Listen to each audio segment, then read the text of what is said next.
나귀 새끼를 예수께로 끌고 와서 자기들의 겉옷을 그 위에 얹어 놓음에 예수께서 타시니 많은 사람들은 자기들의 겉옷을 또 다른 이들은 들에서 벤 나뭇가지를 길에 펴며 앞에서 가고 뒤에서 따르는 자들이 소리 지르되 호산나 찬송하리로다. 주의 이름으로 오시는 이여 찬송하리로다. 오는 우리 조상 다윗의 나라여 가장 높은 곳에서 호산나 하더라. 아멘. 여러분들은 귀하신 분입니다. 여러분들은 존귀한 분입니다. 우리 하나님 아버지께서 당신의 독생하신 아드님이신 우리 구주 예수 그리스도를 십자가에서 대신 죽이기까지 해서라도 아들 삼고 딸로 삼아주신 존귀한 분들입니다. 믿으시길 바랍니다. 세상 사람들은 또 내 자신은 내가 아무것도 아니라고 그렇게 얘기를 해도 하나님께서는 오늘도 우리들에게 말씀하십니다. 너는 내 아들이다, 내 딸이다, 존귀한 자다. 믿으시는 저와 여러분 되시길 바랍니다. 존귀한 여러분들에게 주의 말씀을 또한 같이 나누면서 나갔으면 좋겠습니다. 오늘은 나귀 새끼를 타신 어린 양이라는 제목으로 하나님 말씀 나눠보고자 합니다. 스크린 한번 띄워주시고요. 오늘 본문에서 이렇게 예수님께서 종려주일에 예루살렘에 입성하시는 그러한 장면이 나오는데요. 사진을 한번 보십시오. 예수님께서 종려주일에 예루살렘에 입성하실 때의 이렇게 장면입니다. 저건 로마 가톨릭의 그러한 성화 중에 하나인데 어떻습니까? 뭔가 좀 이상한 점을 발견하셨습니까? 뭐가 좀 이상합니까? 예수님께서 뭘 타셨죠? 성경 말씀에 보면 나귀 새끼를 타셨다는데 저 성화에 보니까 어미 나귀를 예수님께서 딱 타고 계시는 그런 모습으로 그려져 있습니다. 의도가 어쨌든 간에 저것은 사실 잘못 그렸다라기보다는 조금 성경 말씀을 참조를 잘못한 것 같습니다. 마태복음 21장 7절에 보면 그다음요. 같이 한번 읽어볼까요?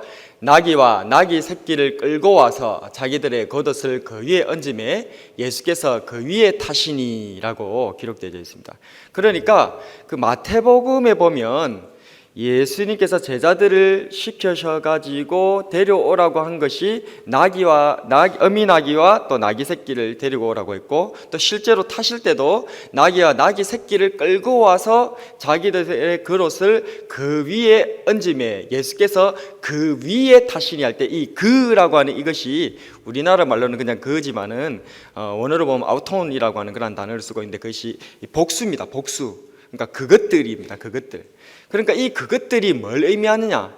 그래서 학자들 사이에서는 바로 저 나귀와 나귀 새끼 둘 다를 예수님께서 타셨다 이렇게 보기도 하고, 또 다른 학자들은 제자들이 예수님에 앉을 수 있도록 안장 대신에 자기들의 겉옷을 벗어가지고 예수님 엉덩이에다가 이렇게 나귀 새끼 위에다가 깔았거든요.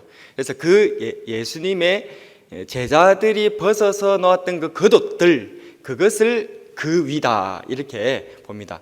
우리는 후자를 택합니다. 그런데 해석을 잘못하면 저런 식으로도 될 수 있는 거예요. 그래서 예수님께서 어미 나귀도 타고 새끼 나귀도 타고 다 탔다 이렇게도 이렇게 볼 수도 있는데, 그러나 저것은 그렇지 않습니다. 왜 그렇습니까? 그냥 마태복음 저 21장 7절 말씀만 보면 예수님께서 어미 나귀도 타시기도 하실 수 있지, 성경이 그렇게 기록되어 있으니까 이렇게 말할 수 있지만, 우리는 잘 알다시피 예언이 되어 있죠. 스가랴 다음 장면 넘어가 주십시오. 9장 9절에 보면 낙이 곧 멍에 매는 짐승의 새끼 그것을 타셨다라고 되어 있고, 마가와 누가도 아직 아무 사람도 타보지 않은 낙이 새끼다라고 그렇게 말씀하심으로 인하여서 이 다 성경이 예수님께서 무엇을 타셨다? 어미 나귀를 탄 게 아니고 나귀 새끼 나귀를 타셨다라고 기록하고 있습니다. 그렇기 때문에 지금 보이는 저 그림이 가장 잘 표현한 그림 중에 하나다라고, 제가 여러 그림을 많이 봤는데 저 그림이 가장 잘 표현한 그림인 것 같아요. 보세요. 예수님께서 예루살렘 성에 이제 입성하실 때에 이 나귀 새끼를 타시는 거죠. 그래서 나귀 새끼를 타시는데 그 나귀 새끼 위에다가 제자들이 겉옷을 벗는 거예요. 그래서 그게 안장처럼 쫙 깔고 그 위에 예수님께서 타십니다. 뿐만 아니고 예수님의 제자들이 자기네들의 겉옷을 벗어서 예수님의 이러한 이 엉덩이 밑에 이렇게 까니까 사람들도 자기들의 겉옷을 벗기 시작합니다. 그래서 벗어서 이제 어디다 깝니까? 길가에, 예수님께서 지나가실 그 길가에다가 쫙 깔아놓는 거예요. 그리고 그 길가에는 이 사람들의 겉옷뿐만 아니라 또한 나뭇가지들도, 요 나뭇가지는 어떤 나뭇가지겠습니까? 종려나무가지겠죠. 그래서 대추야자나무라고 하는 종려나무가지와 사람들의 그런 겉옷이 예수님께서 지나가시는 저 길 위에 쫙 깔려 있는 거예요. 저 그림과 같이 저렇게 되어 있는 겁니다. 그리고 또 아이들 같은 경우에는 저 종려나무가지를 들면서 앞에서 가면서 호산나라고 그렇게 외치는 거예요. 호산나라라고 하는 이 뜻은 우리를 구원하소서라고 하는 그런 말이죠. 그래서 호산나, 우리를 구원하소서. 오늘 우리가 읽었던 마가복음 같은 경우에서는 뭐라고 얘기를 하고 있습니까? 소리를 지르되 호산나, 찬송하리로다. 주의 이름으로 오시는 이여 찬송하리로다. 오늘 우리 조상 다윗의 나라여 가장 높은 곳에서 호산나, 이렇게 외쳤다라고 되어져 있습니다. 근데 이 사건은 저 그림에서 보는 것 같이 참 상징적이다라고 말할 수 있습니다. 왜냐하면 나귀 새끼를 타신 어린 양, 예수님께서 어린 양이시잖아요. 그런데 어린 양이 뭘 타고 있는 거예요? 나귀 새끼를 타고 이 예루살렘 성에 입성하시는 거예요. 하나님의 성으로, 도성으로 입성하시는 거예요. 굉장히 상징적이지 않습니까?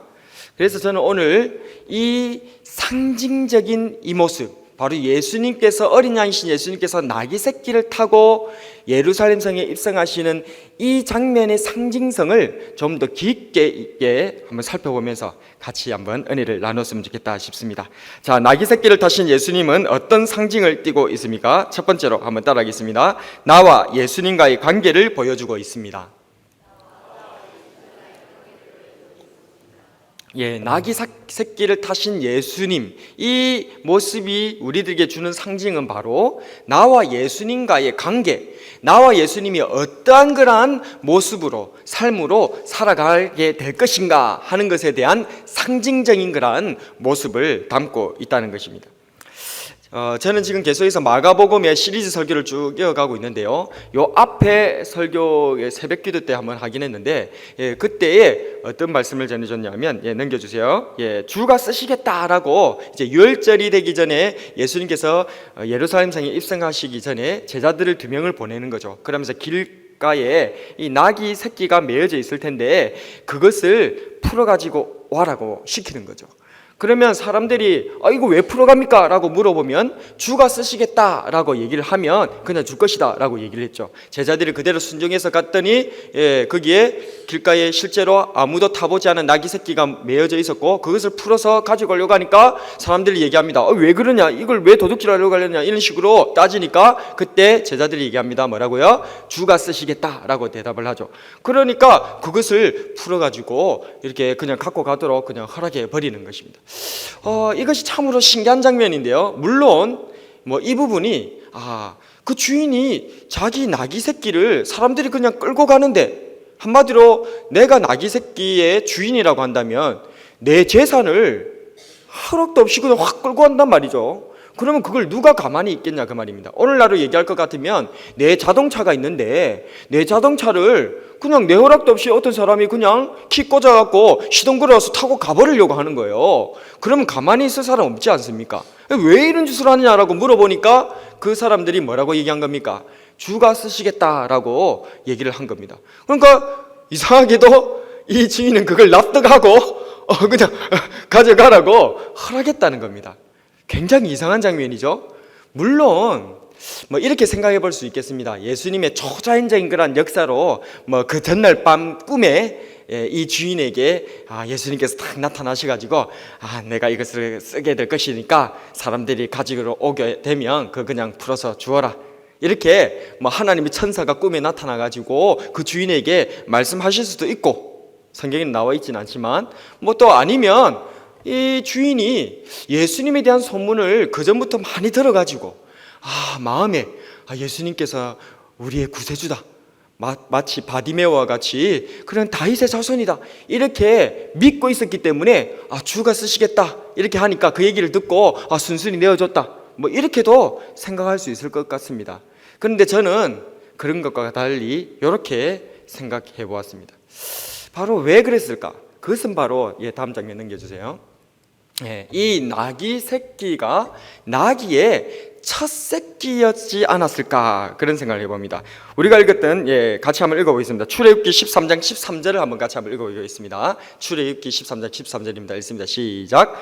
나귀의 첫 새끼는 다 어린 양으로 대속할 것이요 그렇게 하지 아니하려면 그 목을 꺾을 것이며 내 아들 중 처음 난 모든 자는 대속할지니라. 아멘. 다시 아까 그 장면으로 넘어가고요. 자, 오늘 이 출애굽기 13장 13절의 말씀이 보게 되어지면 하나님께서는 모세 선생님을 통해서 율법으로 말씀하십니다. 뭐라고요? 처음 태어난 것은 다 하나님의 것이기 때문에 처음 태어난 것에 대해서는 그것을 대속해야 된다라고 얘기합니다. 특별히 이 나귀 새끼 같은 경우에서는 율법에 보면 부정한 짐승이거든요. 부정한 짐승은 하나님께서 용납하지 않아요. 그래서 부정한 짐승은 유대인들이 접촉해서도 안 되고 가까이 해서도 안 됩니다. 그런데 그 부정한 짐승들 중에 유독 이 나귀 새끼는 우리 하나님께서 율법에 허용을 하세요. 나귀 새끼는 그때 당시에 재산이기도 하고 제일 많이 썼던 게 짐을 나르는 수레와 같이 오늘날의 차같이 그렇게 썼거든요. 그래서 이 나귀 새끼가 부정한 짐승이긴 하지만 율법에서는 하나님께서는 특별히 예의 규정으로 이 나귀 새끼를 백성들이 이렇게 가져도 되도록 그렇게 했습니다. 그런데 하나님께서 말씀하시기를 그 나귀 새끼의 첫 새끼가 태어나면 그것을 어떻게 해야 된다?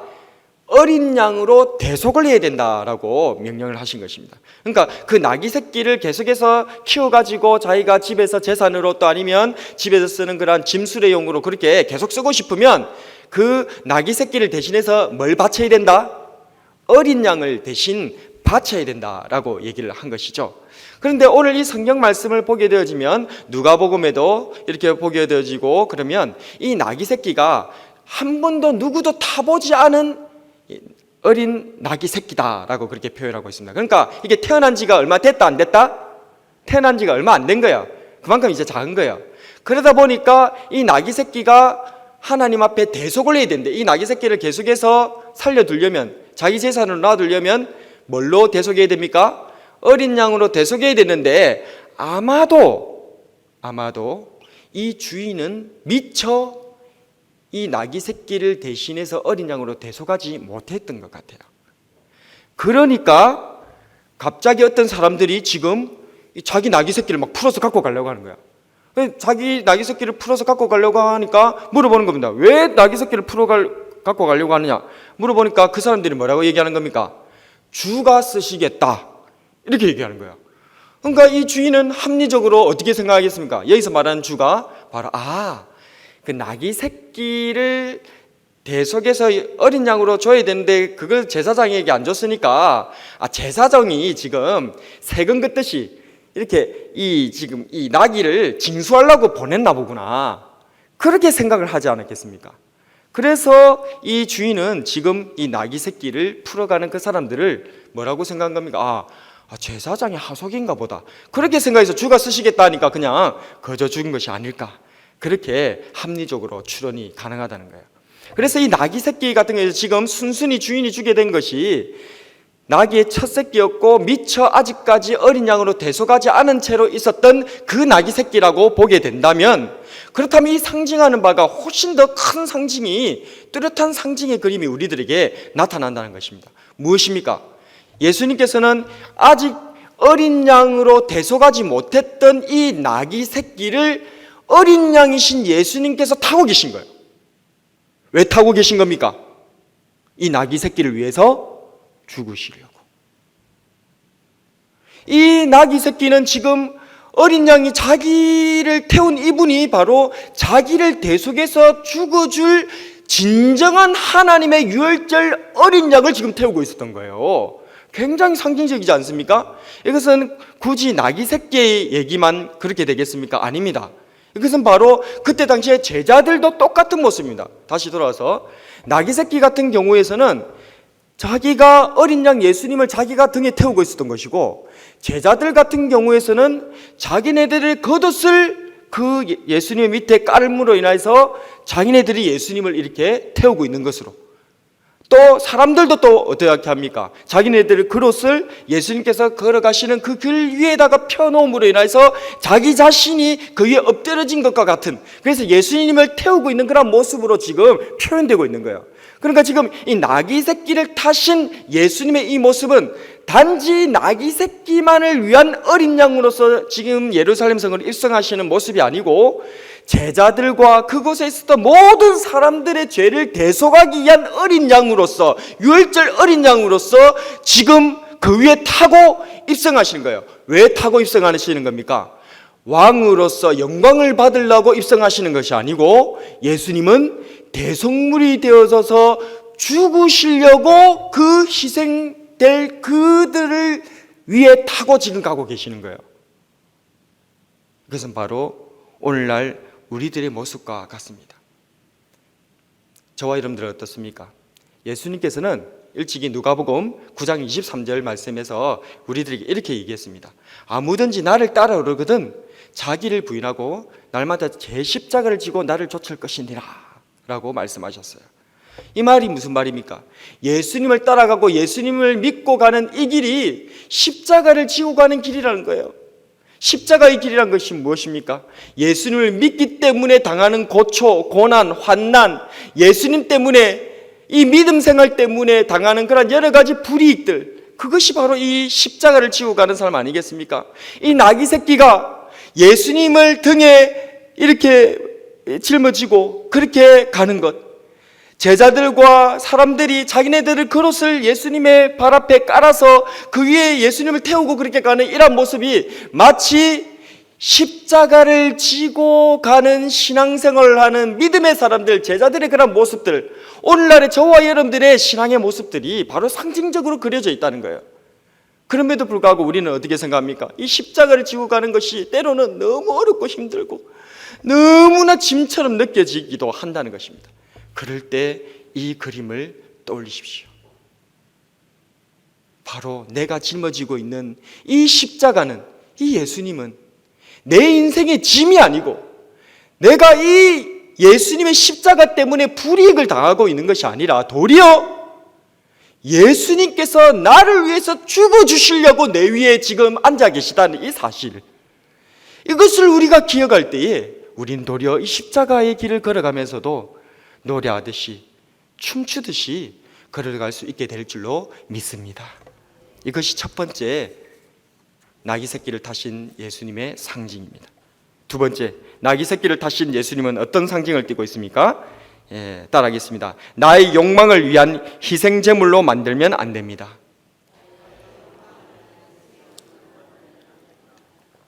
오늘 말씀에 9절과 10절을 보게 되어지면, 9절에서 대속물로 바쳐주기 위해서 예루살렘을 입성하시는 우리 예수님을 사람들이 뭐라고 부르냐면 주의 이름으로 오시는 이여라고 그렇게 부르고 있는 장면이 나옵니다. 그런데 이 주의 이름으로 오시는 이라고 예수님을 부르는데 10절에서는 또 뭐라고 얘기합니까? 오는 우리 조상 다윗이다 라고 그렇게 부르고 있다는 것입니다. 예수님을 뭐라고 부르고 있다고요? 오실 다윗이다 이렇게 불렀다는 것입니다. 그런데 여기서 말하는 이 다윗, 무엇을 얘기하고 있습니까? 바로 다윗의 왕권을 가진 다윗의 자손 바디메오가 그 앞에 불렀죠. 바디메오가 예수님을 향해서 뭐라고 고백했습니까? 다윗의 자손 예수여, 나를 불쌍히 여기소서 라고 우리 주님께 외쳤죠. 우리 주님은 긍휼을 원하고 제사를 원치 아니하시는 분이시다 라고 얘기하고 있습니다. 그래서 우리 하나님은, 우리 예수님께서는 긍휼이, 불쌍히 여기는 마음으로 가득하시다는 거예요. 그래서 예수님께로 나아가는 우리 모두도 다 불쌍히 여기는 마음으로 주님 앞에 나아가는 것이 우리가 제사를 드리는 것보다, 예배를 드리는 것보다 더 우선적으로 우리들에게 갖춰야 될 그런 모습이었다는 겁니다. 그런데 이 바디메오는 그 예수님께 진정으로 고백하고 있는 겁니다. 다윗의 자손이라고 얘기하시면, 부르짖으면서 뭐라고 한다고요? 바로 그는 나를 불쌍히 여기소서, 바로 불쌍히 여기시는, 긍휼히 여겨주시는 주인으로 다윗의 자손 예수를 부르짖었다는 것입니다. 이것은요, 지금 이때 당시에 예루살렘에 입성할 때 제자들, 그리고 또 사람들이 예수님을 다윗의 자손, 다윗이라고 불렀던 것과 이 바디메오가 예수님을 다윗의 자손으로 불렀던 것은 엄연한 차이가 있습니다. 바디메오가 예수님을 다윗의 자손이라고 불렀을 때는 바로 나를 불쌍히 여기서 나를 죄 가운데서 구원하실 구세주로서 그렇게 예수님을 불렀은 반면, 이 지금 이때 당시에 이 제자들이라든지 예수님께서 입성하실 때 그렇게 환호했던 많은 사람들이 예수님을 다윗으로 그렇게 고백할 때 그들의 마음에는 예수님을 무엇으로 지금 인정하고 있는 겁니까? 바로 정치적인 메시아로, 자기네들을 지금 이 다윗과 같이, 다윗은요 전쟁에서 한 번도 진 적이 없거든요. 나갈 때마다 하나님의 도움으로 승승장구를 하고 모든 적군들을 퇴폐시켰던 그런 장군 중의 장군이고 왕 중의 왕이 다윗이었거든요. 그래서 이 다윗이 다스릴 때 나라들은 한 번도 전쟁에서 진 적이 없이 승승장구했기 때문에 다윗의 날을 기대하는 이스라엘 나라 사람들, 유대인들의 그런 마음속에는 바로 이러한 가장 강력한 군주국가, 그러한 정치적으로 우리를 완벽하게 강대국으로 만들어줄 메시아, 그런 사람으로서 다윗의 자손을 기대하고 있었다는 것입니다. 이것은 성경이 말하고 하나님께서 말씀하시는 예수님의 모습과는 굉장히 차이가 나는 그런 모습이었다는 것입니다. 그럼에도 불구하고 사람들은 자기네들의 욕망을 따라서 그렇게 예수님을 욕망을 이루어질 존재로, 욕망을 이루어질 그런 도구로 환호하면서 예수님을 떠받치면서 그렇게 갈채를 하는 그 장면이 바로 지금 예루살렘에 예수님께서 입성하시는 그런 모습으로 그려지고 있다는 것이죠. 이것은 바로 우상숭배의 현장입니다. 다른 것이 우상숭배가 아닙니다. 과거 이스라엘이 출애굽한 후에 모세가 시내산에 올라갔을 때 사람들은 금송아지를 만들었습니다. 말씀 본문 출애굽기 32장 4절에서 6절까지 한번 같이 한번 읽어보겠습니다. 시작. 아론이 그들의 손에서 금고리를 받아 부어서 조각칼로 새겨 송아지 형상을 만드니 그들이 말하되 이스라엘아, 이는 너희를 애굽 땅에서 인도하여 낸 너희의 신이로다 하는지라. 아론이 보고 그 앞에 제단을 쌓고 이에 아론이 공표하여 이르되 내일은 여호와의 절일이니라 하니 이튿날에 그들이 일찍이 일어나 번제를 드리며 화목제를 드리고 백성이 앉아서 먹고 마시며 일어나서 뛰놀더라. 아멘. 지금 이것이 어떤 장면입니까? 이스라엘 백성들이 출애굽한 후에 모세 선생님이 하나님의 율법을 받기 위해서 시내산에 올라갔었을 때 그때를 못 참고 이 백성들이 이제 우리를 인도해낸 그런 신을 빨리 만들어내라 그러면서 금고리를 갖다가 가져다 주니까 아론이 그것으로 금송아지를 만들었죠. 그래서 그 금송아지를 만들어 가지고 탁 하니까 사람들이 말하기를 이스라엘아, 이는 너희를 애굽 땅에서 인도해낸 너희의 신이로다 이렇게 외치는 겁니다. 그리고 또 아론은 뭐라고 합니까? 공표에 이르되 내일은 여호와의 절일이라. 그러니까 지금 이 금송아지가 뭐라는 겁니까? 아론의 말에 의하면 여호와다 그 말입니다. 그러면서 지금 이스라엘 백성들과 이 아론이 이 금송아지를 여호와라고, 자기를 구원해준, 출애굽시켜주신 그러한 여호와 하나님이라고 그렇게 섬기면서 그들이 무슨 일을 합니까? 6절에 보면 이튿날에 그들이 일찍 일어나라. 그 앞에 뭘 했다고요? 번제를 드리며 또 뭐요? 화목제를 드리고 또 백성이 앉아서 먹고 마시며 일어나서 이제 앉아서 이제 그 흥을 주체를 못해갖고 이제 일어나서 뛰노는 그런 모습이 여기에 기록되어 있습니다. 이게 뭡니까? 그들은 지금 이 금송아지가 뭐라고 생각하고 있는 거예요? 여호와다라고 생각하고 있어요. 자기네들을 이집트에서 구원한 구세주다라고 생각하고 있습니다. 그 이름도 여호와다라고 그렇게 생각하고 있어요. 그리고 하는 모든 경배와 제사의 모양도 진짜 하나님께 드리는 것과 똑같이 한다니까요. 그런데 이건 무엇입니까? 이건 우상숭배입니다. 나의 욕망을 위하여서, 나의 즐거움을 위하여서, 나의 기쁨을 위하여서 하나님을 그렇게 전락시키고 우리 예수님을 나의 욕망을 이루어주는 도구로 그렇게 환호하고 떠받들어 버리면 그 순간 예수님은 구세주가 아니라 나의 뭐가 되어버리는 겁니까? 우상이 되어버린다는 것입니다. 지금 여기에 올라가는 예루살렘으로 입성하는 지금 우리의 세상죄를 짊어지고 가시는 유월절 어린 양이신 예수님을 태우고 들어가는 이 나귀 새끼와 이 많은 사람들이 예수님을 나의 구주, 나의 하나님, 나의 죄를 지고 가시는 어린 양으로 받드는 것이 아니라 자기의 욕망을 이루어질 정치적인 메시아 우상숭배로 나아가 버리면 이것은 하나님을 오해도 한참을 오해하는 것이 되고 만다는 것입니다. 예수님께서는 내 욕망을 이루기 위한 도구로 오신 분이 아니라 내 생명을 구원하시기 위해 오신 유월절 어린 양이라는 사실을 믿으시기를 바랍니다. 마지막으로 나귀 새끼를 타신 예수님은 어떤 상징을 띠고 있습니까? 따라하겠습니다. 유월절 어린 양이자 장자로서 희생 제물이 되신 분입니다. 예수님께서는 우리 죄를 대신 지시고 희생당하신 어린 양이심을 믿으시길 바랍니다. 그런데 예수님께서는 그냥 우리 죄를 대신 짊어지는 일반 그런 유월절 어린 양, 그런 어떤 제사의 그러한 어린 양이 아니라 우리 예수님은 유월절 어린 양이라는 거예요. 유월절 어린 양이 무엇을 말하고 있습니까? 유월절은 대체 뭡니까? 고린도전서 5장 7절 말씀해 보게 되어지면 같이 한번 읽어보겠습니다. 고린도전서 5장 7절입니다. 시작. 너희는 누룩 없는 자인데 새 덩어리가 되기 위하여 묵은 누룩을 내버리라. 우리의 유월절 양 곧 그리스도께서 희생되셨느니라. 아멘. 예수님은 일반 제사의 그냥 어린 양이 아니고요, 그것으로 끝나시는 분이 아니고 예수님은 뭐라고요? 우리의 유월절 어린 양이라는 거예요. 이 유월절 어린 양이 굉장히 중요한 겁니다. 유월절은 하나님께서 이집트에 내리신 10가지 재앙 중에서 제일 마지막 재앙 무엇이었죠? 초태생의 죽음이었습니다. 장자의 죽음이라고 얘기하는데 그거는 틀린 말입니다. 초태생의 죽음이라 해야 정확한 말입니다. 왜냐하면 짐승은 장자라고 하지 않지 않습니까? 짐승 첫 새끼를 장자라고 하지 않기 때문에 사람이든지 짐승이든지 처음 태어난 것은 전부 다 죽인 그러한 사건이었기 때문에 바로 초태생의 죽음이라고 하는 것이 정확한 표현입니다. 어쨌든 이 이집트의 10가지 재앙 중에서 맨 마지막 재앙이 바로 초태생의 죽음이었죠.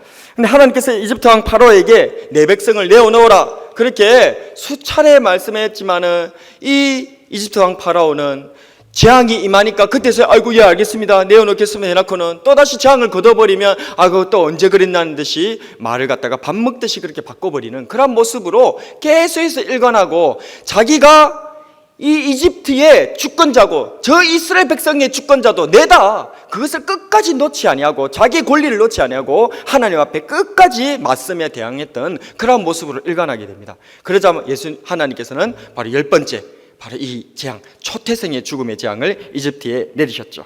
그래서 이 초태생의 죽음이 내리는 이 재앙의 그날 밤 온 이집트에는 다 이 재앙을 내리는 천사가 다 지나가게 된 것입니다. 그럴 때에 그날 밤에 그 재앙을 모면했던 사람들은 어떻게 모면합니까? 하나님의 말씀과 같이 바로 그 유월절 어린 양을 잡아다가 그 피를 문인방과 좌우설주에다가 발라놓은 그 집은 재앙을 내리는 천사가 그 피를 보고 그 집은 뛰어넘어갔다라고 해서 뛰어넘어간다 유월. 그래서 재앙이 뛰어넘어가고 죽음이 뛰어넘어가고 재앙이 뛰어넘어간다라고 해서 바로 유월절인 줄로 믿습니다. 바로 유월절 어린 양의 그 보혈의 피로 말미암아 재앙과 죽음이 뛰어나가는 이런 역사가 일어났던 것이죠. 그런데 왜 하나님께서는 하필이면 여러 가지 이집트에 다른 재앙도 내릴 수 있는데 마지막에 내렸던 재앙이 하필이면 초태생을 다 죽이는, 사람으로 치면 장자를 죽이시는 그러한 재앙을 내리셨던 것일까요? 그것에는 의미가 있는 거죠. 바로 장자의 의미가 있기 때문입니다. 초태생, 짐승의 첫 새끼를 이르는 말이죠. 그리고 사람의 첫 아들, 장자를 말합니다. 이건 대표성을 가지고 있습니다. 맏아들 장자는 히브리인들의 문화에서는 그 가족 또는 시족의 머리로서 합법적인 상속인이 되고 아버지 사후에는 다른 형제들에 비해서 2배의 그런 재산을 받을 수 있는 그러한 존재였습니다. 특별히 또 가족을 대표해서 제사를 집례하는 것이 장자였습니다. 우리도 여러분들 예수님 안 믿는 사람들 집에 제사 지낼 때 보면 아버지가 제사를 지내거나 아니면 첫아들 마지가 제사를 지내죠. 특별히 가문이 같이 모이면 누가 합니까? 장손이 딱 커가지고 그렇게 제사를 지내합니다. 이것은 우리나라에만 그런 것이 아니고 히브리인들의 문화도 똑같습니다. 저기는 민수기 3장 12절 같이 한번 읽어보겠습니다. 시작. 보라, 내가 이스라엘 자손 중에서 레인을 택하여 이스라엘 자손 중에 태를 열어 태어난 모든 자를 대신하게 하였은즉 레인은 내 것이라. 아멘. 저 이스라엘 백성들 중에 하나님 앞에 제사 드리는 그런 지파가 어느 지파입니까? 레인 지파죠. 레인들이 하나님 앞에 제사를 지내하고 그 중에서 제사장 지파들이 하나님 앞에 제사를 갖다가 지내합니다. 그런데 그러면 어떻게 레인들이 하나님 앞에 제사를 지낼 수 있는가? 그것은 바로 레인들이 저 성경에 기록된 것과 같이 태를 열어 태어난 모든 자를 대신한 존재이기 때문에 그렇습니다. 태를 열어서 태어났다. 무슨 말인가 이해가시죠? 태가 닫혀져 있어갖고 애를 처음에 하나도 안 나오면 태가 닫혀 있잖아요. 그런데 태를 열어서 태어났다는 말은 그게 뭐란 말입니까? 첫째다 그 말이죠. 그래서 태를 열어서 태어난 그런 첫째를 대신해서 뭐가 하나님 앞에 바쳐졌다? 레인들이 바쳐졌다는 겁니다. 그러니까 이스라엘 백성들의 장자는 다 누구였다는 것입니까? 레인들이 제2적 장자였던 거예요. 그래서 레인들이 제사를 드리게 된 것은 바로 이스라엘 백성들이 장자들이 원래 하나님 앞에 제사를 드릴 수 있었는데 하나님께서 장자를 다 데려가 버리면 장자 다 내놓으라 했거든요. 이 유월절 사건이 있은 이유로 장자는 내 것이다. 이 장자에서 의미하는 이 대표성, 그 가문 전체의 미래, 희망, 그런 모든 것들, 생명을 하나님께서 다 갖고 가겠다. 그 뜻이 바로 이 장자를 갖고 간다라고 하는 그곳에 함축적인 의미가 되는 거죠. 그래서 장자는 이런 상징성을 내포하고 있었다는 겁니다. 그래서 우리 하나님께서는 출애굽기 13장 2절 말씀에 보게 되어지면 이스라엘 자손 중에서 사람이나 짐승을 막론하고 태에서 처음 난 모든 것은 다 거룩히 구별하여 내게 돌리라. 이는 내 것이니라 하시니라. 아멘. 그래서 하나님께서는 처음 태어난 것은 사람이든 짐승이든 간에 전부 다 내놔라. 이 말은 무슨 말이다? 바로 이 모든 것들에 대한 주권, 너희들 가정뿐만 아니라 너희들 개인뿐만 아니라 너희들 어떤 민족뿐만 아니라 나라뿐만 아니라 이 세상 모든 것들은 다 하나님의 것이다 라고 하는 것을 하나님께서 선포하시는 그런 모습으로서 장자를 바쳐라. 장자는 내 것이다. 나한테 내놔라. 그렇게 하나님께서 말씀하셨다는 겁니다. 그래서 출애굽기 13장 12절에 보면 짐승의 초태생은 거룩하게 구별해서 하나님께 바쳤고 또 나귀의 첫 새끼는 뭘로 대속했죠? 우리가 전에 살펴본 것 같이 어린 양으로 대속했고 또 레인으로 대속한 이외의 사람, 일반 유대인들 같은 경우에서는 성전세라고 후대에 불리게 되어지는 생명의 속전을 하나님 앞에 반세기를 그렇게 바쳐 드렸어야 했어요. 그것은 바로 무엇입니까? 장자를 대신해서 내 생명을 대신해서 하나님 앞에 바쳐 드리는 그런 모습.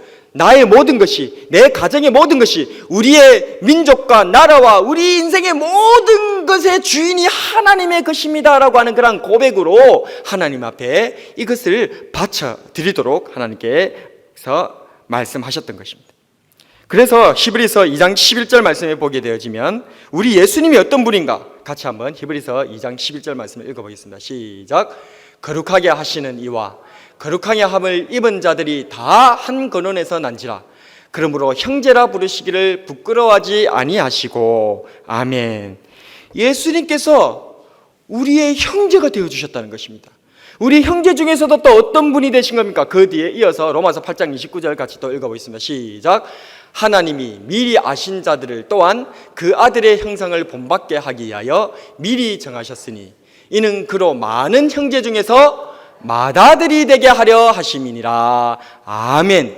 예수님께서 친히 우리들이 형제가 되어주셨을 뿐만 아니라 우리 예수님께서 그 형제들 중에 뭐가 되셨다? 맏아들이 되어주셨다. 장자가 되어주셨다는 사실을 믿으시기를 바랍니다. 예수님은 우리의 장자가 되어주셨다는 거예요. 오늘 이 교회에서 유월절 어린 양이 바로 그 장자를 얘기하고 있거든요.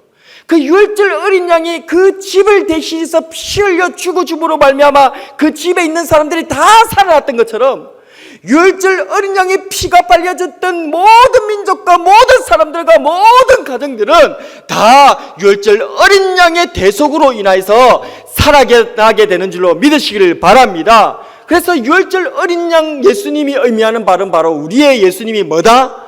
장자다라는 거예요. 장자다. 예수님께서 바로 우리 가정에, 우리 집안에, 우리 교회에, 우리 나라에 장자가 되신다는 이 사실을 그리고 그 장자로서 그냥 떵떵거리면서 어떤 뭔가 이렇게 권세를 가지고 그렇게 하려고 하는 그런 장자가 아니라 우리의 죄를 다 대신 짊어지시고 대신 죽어주시는 장자로 유월절 어린 양으로 우리 가운데 찾아와 주셨다는 사실을 믿으시기를 바랍니다. 그래서 우리 예수님, 나귀 새끼를 타신 우리 예수님이 어떤 상징을 띠고 있습니까? 첫 번째로 나와 예수님과의 관계를 보여주고 있는 것이죠. 나와 예수님과의 관계는 어떤 관계입니까?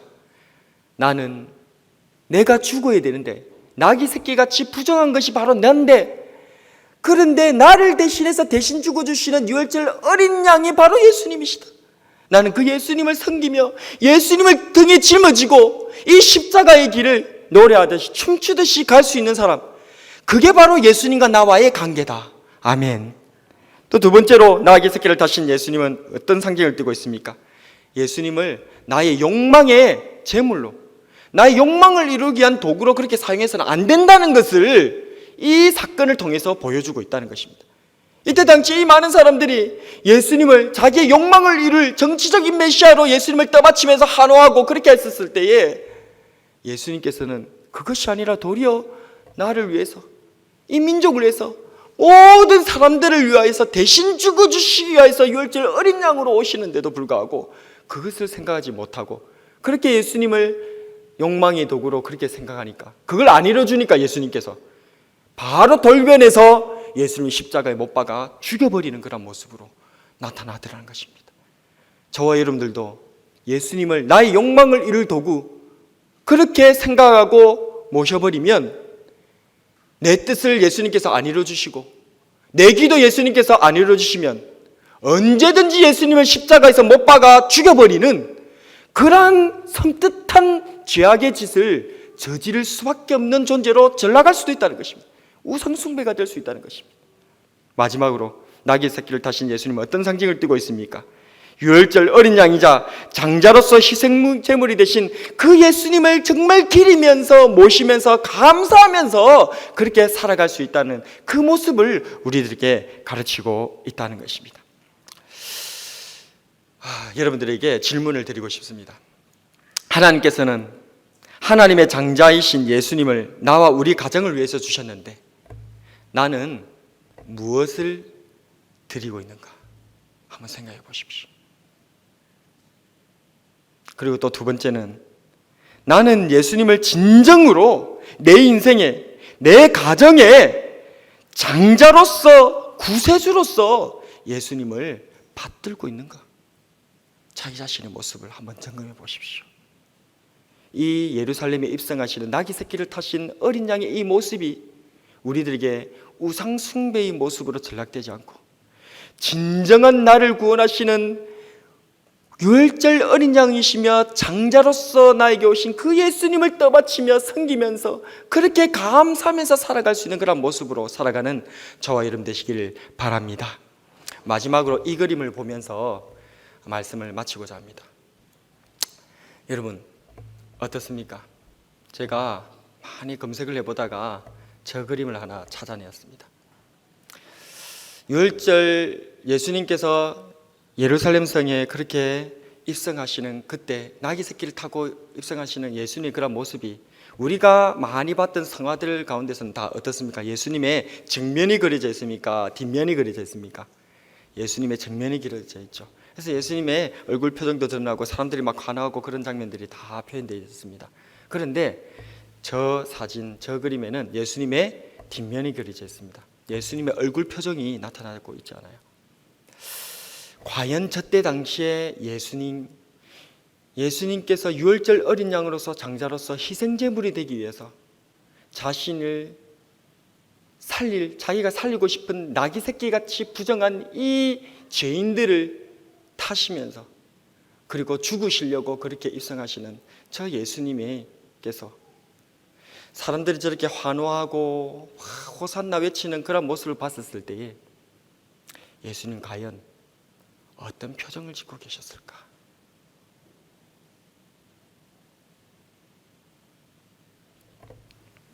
기도하겠습니다.